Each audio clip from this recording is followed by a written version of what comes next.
Түркістан халқы тілдері мерекесі қарсаңында өткізілгелі отырған ұлт шамшырағы атты диалог алаңына қош келдіңіздер.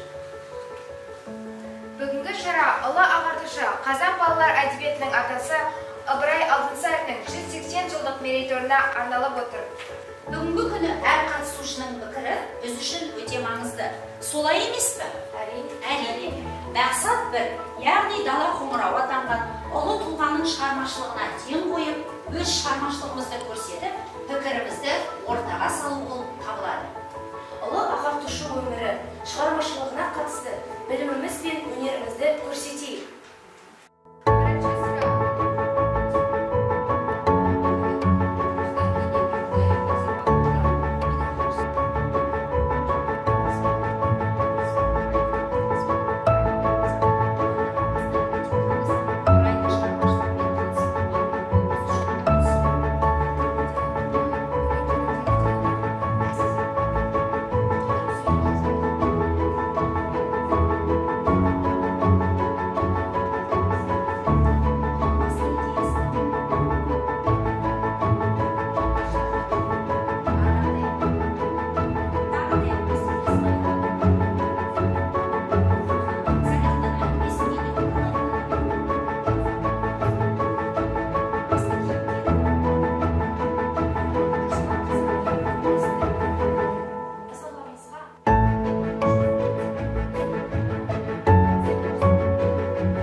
Өлеңнің әрбір сөзінің мағынасына қарап, ой түйіндейміз.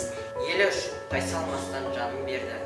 Соның бірі Ыбырай атамыз ғой. Өлмей тұтығын артына сөз қалдырған. Ыбырай деген жалғыз есім, туған жер сүйді ойын, құшты қырын. Әр оқиған нәрсені ықыласпен тоқиық. Назарларыңызға рахмет. Көріскенше күн жақсы.